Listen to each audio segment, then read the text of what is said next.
ರಾಯಭಾರಿಗೆ ಇಲ್ಲ voting power, Dravid vote ಮಾಡಂಗಿಲ್ಲ ಯಾಕೆ ಅನ್ನೋದನ್ನ ನಿಮ್ಮ ಮುಂದೆ ತೋರಿಸ್ತಾ ಇದೀವಿ. ಮತದಾನದ ಹಕ್ಕು ತಪ್ಪಿದ್ದಾದ್ರೂ ಯಾಕೆ ರಾಹುಲ್ ದ್ರಾವಿಡ್ ಅವರಿಗೆ ಅನ್ನುವ ಪ್ರಶ್ನೆ ಎದ್ದಿದೆ.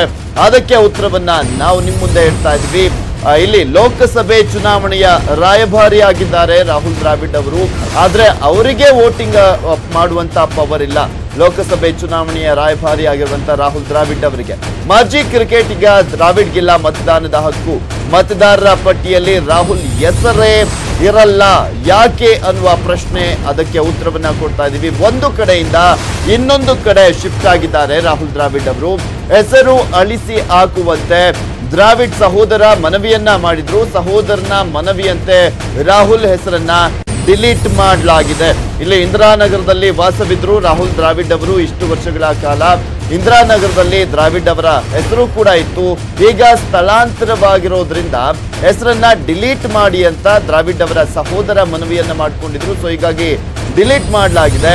ಮತ್ತಿಕೆರೆಗೆ ಶಿಫ್ಟ್ ಆಗಿದ್ದಾರೆ ದ್ರಾವಿಡ್ ಅವರ ಕುಟುಂಬ. ಹೆಸರು ಸೇರ್ಪಡೆಗೆ ಅರ್ಜಿಯನ್ನ ಸಲ್ಲಿಸಿಲ್ವಂತೆ ದ್ರಾವಿಡ್ ಅಂತ ಹೇಳಲಾಗ್ತಾ ಇದೆ. ಮತ್ತಿಕೆರೆ ವ್ಯಾಪ್ತಿಯಲ್ಲಿ ಹೆಸರು ಸೇರ್ಪಡೆಗೆ ಅರ್ಜಿಯನ್ನೇ ಹಾಕಿಲ್ಲ. ಸೊ ಹೀಗಾಗಿ ರಾಹುಲ್ ದ್ರಾವಿಡ್ ಅವರ ಹೆಸರು ಇಲ್ಲಿ ಇಲ್ಲ ಅನ್ನೋದನ್ನ ಹೇಳಲಾಗ್ತಾ ಇರುವಂತದ್ದು. ಯಾಕೆಂದ್ರೆ ಇಲ್ಲಿ ಫಸ್ಟ್ ರಾಹುಲ್ ದ್ರಾವಿಡ್ ಅವರು ಇಂದಿರಾನಗರದಲ್ಲಿ ಇರ್ತಾರೆ, ಅಲ್ಲಿ ವಾಸವನ್ನ ಮಾಡ್ತಾ ಇರ್ತಾರೆ, ಅಲ್ಲಿ ಅವರಿಗೆ ವೋಟಿಂಗ್ ಪವರ್ ಇರುತ್ತೆ.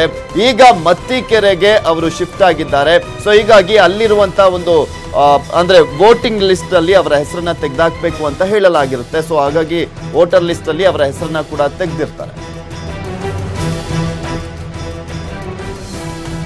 ಇನ್ನು ಈ ಕುರಿತಂತೆ ಮಾತಾಡ್ಲಿಕ್ಕೆ ನಮ್ಮ ಜೊತೆ ಬಸವರಾಜ್ ಮಾಗಿ ಅವರು, ಸಹಾಯಕ ಚುನಾವಣಾ ಅಧಿಕಾರಿ, ದೂರವಾಣಿ ಸಂಪರ್ಕದಲ್ಲಿದ್ದಾರೆ. ನಮಸ್ಕಾರ ಸರ್. ನಮಸ್ಕಾರ ಸರ್. ರಾಹುಲ್ ದ್ರಾವಿಡ್ ಅವರ ಹೆಸರು ಯಾಕಿಲ್ಲ ಅಂತ, ಕೇಂದ್ರ ಲೋಕಸಭೆ ಚುನಾವಣೆಯ ರಾಯಭಾರಿಗೆ ಮತದಾನದ ಹಕ್ಕು ಇಲ್ಲ ಅಂದ್ರೆ ಏನರ್ಥ ಅನ್ನುವ ಪ್ರಶ್ನೆ ಎದ್ದೇಳುತ್ತೆ. ಇಲ್ಲ, ನಮ್ಮಲ್ಲಿ ಫಾರ್ಮ್ 7 ಕೊಟ್ರು ಅಕ್ಟೋಬರ್ 31 ಅಲ್ಲಿ. ಓಕೆ. ಕೊಟ್ಟ ಮೇಲೆ ನಮ್ಮ BLO ಅವರು ಮನೆಗೆ ಹೋಗಿ ವಿಸಿಟ್ ಮಾಡಿದ್ರು. ಅವ್ರ ಬ್ರದರ್ ಇಲ್ಲ, ಇಲ್ಲಿಂದ ಶಿಫ್ಟ್ ಆಗಿದ್ದಾರೆ ಅಶ್ವಥ್ ನಗರ ಮಲ್ಲೇಶ್ವರಂ ಕಾನ್ಸ್ಟಿಟ್ಯೂನ್ಸಿಗೆ ಅಂತ ಹೇಳದ್ಮೇಲೆ ಸ್ಪೆಷಲ್ ಸಮರಿ ರಿವಿಷನ್ ಅಲ್ಲಿ ನಾವು ಅದನ್ನ ಡಿಲಿಷನ್ ಮಾಡಿದ್ವಿ. ಓಕೆ. ಅಷ್ಟೇ ಆಗಿರೋದು ನಮ್ಮಲ್ಲಿ. ಹೌದಾ? ಓಕೆ. ಅಂದ್ರೆ ಈಗ ಸೇರ್ಪಡೆಗೆ ಎಲ್ಲಾ ಕಾಲಾವಕಾಶ ಮುಗ್ದೋಗಿದೆ ಅಲ್ಲ? ಈಗ ಮುಗಿದೋಗಿದೆ. ಅಂದ್ರೆ ಈಗ ಸರ್ ಅದು ನೀವ್ ಹೇಳಿದ್ರಲ್ಲ ಯಾವ್ದು ಮಲ್ಲೇಶ್ವರಂ ವ್ಯಾಪ್ತಿಗೆ ಬರುತ್ತೆ ಅಂತ, ಅಂದ್ರೆ ಅಲ್ಲಿ ಇದುವರೆಗೂ ಅವ್ರು ಅಪ್ಲೈನೇ ಮಾಡಿಲ್ವಾ? ಹೌದು, ಫಾರ್ಮ್ 6 ಸಬ್ಮಿಟ್ ಮಾಡ್ಬೇಕಾಗಿತ್ತು ಅವರಲ್ಲಿ. ಫಾರ್ಮ್ 6 ಸಬ್ಮಿಟ್ ಆಗಿಲ್ಲ ಅಲ್ಲಿ. ಓಕೆ.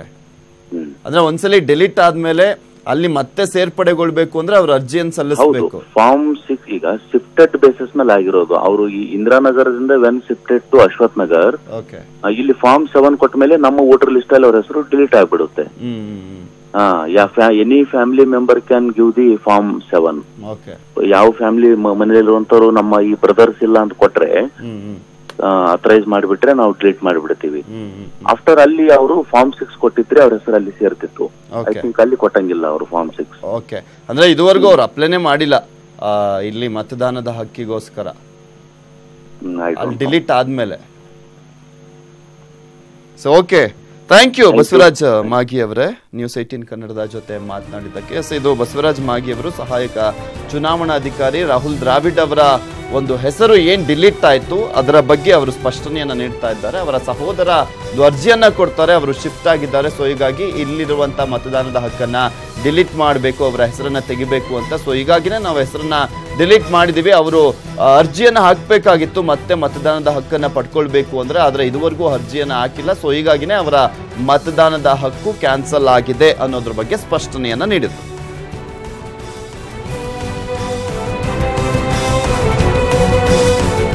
ನೋಡ್ತಾ ಇದೀವಿ, ಲೋಕಸಭೆ ಚುನಾವಣೆಯ ರಾಯಭಾರಿ ಆಗಿರುವಂತಹ ರಾಹುಲ್ ದ್ರಾವಿಡ್ ಅವರಿಗಿನೇ ಮತದಾನದ ಹಕ್ಕಿಲ್ಲ.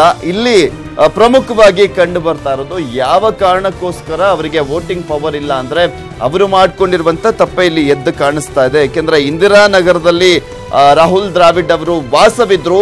ಆ ಒಂದು ವಾಸವಿದ್ದಂತ ನಿವಾಸಕ್ಕೆ ಅವರು ಅಲ್ಲಿ ಅಡ್ರೆಸ್ ಇದ್ದಂತ ಹಿನ್ನೆಲೆಯಲ್ಲಿ ಅಲ್ಲಿ ಮತದಾನದ ಹಕ್ಕಿತ್ತು. ಆದ್ರೆ ಈಗ ಶಿಫ್ಟ್ ಆಗಿದ್ದಾರೆ ಬೇರೆ ಕಡೆಗೆ, ಮತ್ತಿಕೆರೆ ಭಾಗಕ್ಕೆ ಬಂದಿರುವಂತದ್ದು. ಸೊ ಹೀಗಾಗಿ ಹೊಸದಾಗಿ ಅರ್ಜಿಯನ್ನ ಸಲ್ಲಿಸಬೇಕಾಗಿತ್ತು ಮತದಾನಕ್ಕೆ. ಇಂದಿರಾನಗರದಲ್ಲಿ ಇದ್ದಂತ ಮತದಾನದ ಹಕ್ಕನ್ನ ಅವರೇ ಕ್ಯಾನ್ಸಲ್ ಮಾಡಿಸ್ಕೊಂಡಿದ್ದಾರೆ. ಅವರ ಸಹೋದರ ಕ್ಯಾನ್ಸಲ್ ಮಾಡಿರುವಂತದ್ದು. ಆ ಒಂದು ಸ್ಥಳದಿಂದ, ವಾಸವಿದ್ದಂತ ಜಾಗದಿಂದ ಅವರು ಈಗ ಬೇರೆ ಒಂದು ಜಾಗಕ್ಕೆ ಹೋಗಿರುವಂತ ಹಿನ್ನೆಲೆಯಲ್ಲಿ ಇಲ್ಲಿದ್ದಂತ ಒಂದು ಮತದಾನದ ಹಕ್ಕನ್ನ ನೀವು ಡೆಲೀಟ್ ಮಾಡಿ ಅವರ ಹೆಸರನ್ನ ತೆಗಿರಿ ಅಂತ ಹೇಳಿದಂತ ಹಿನ್ನೆಲೆಯಲ್ಲಿ ಚುನಾವಣಾ ಅಧಿಕಾರಿಗಳು ಕೂಡ ಅವರ ಹೆಸರನ್ನ ರಿಮೂವ್ ಮಾಡಿದ್ರು, ಅವರ ಹೆಸರನ್ನ ಕೈ ಬಿಟ್ಟಿದ್ರು. ಆದ್ರೆ ಇಲ್ಲಿ ಪ್ರಮುಖವಾಗಿ ಮತ್ತಿಕೆರೆ ಭಾಗಕ್ಕೆ ಬಂದಂತಹ ಸಂದರ್ಭದಲ್ಲಿ, ವಾಸವಿದ್ದಂತ ಜಾಗದಲ್ಲಿ ಹೊಸದಾಗಿ ಅರ್ಜಿಯನ್ನ ಸಲ್ಲಿಸಬೇಕಾಗಿತ್ತು ಮತದಾನದ ಹಕ್ಕಿಗೋಸ್ಕರ. ವೋಟರ್ ಲಿಸ್ಟ್ ಅಲ್ಲಿ ಹೆಸರು ಆಡ್ ಆಗ್ಬೇಕಾಗಿತ್ತು ಅಂದಿದ್ರೆ, ಆದ್ರೆ ಅದ್ಯಾವುದೂ ಕೂಡ ಆಗಿಲ್ಲ. ಸೊ ಹೀಗಾಗಿ ದ್ರಾವಿಡ್ ಅವರಿಗೆ ಈ ಬಾರಿ 2019 ಲೋಕಸಭೆ ಚುನಾವಣೆಗೆ ರಾಯಭಾರಿ ಆಗಿದ್ರು ಕೂಡ ಮತದಾನ ಮಾಡುವಂತ ಹಕ್ಕಿಲ್ಲ. ಇದು ದ್ರಾವಿಡ್ ಕುಟುಂಬದಿಂದಾದ ಆಗಿರುವಂತ ತಪ್ಪು.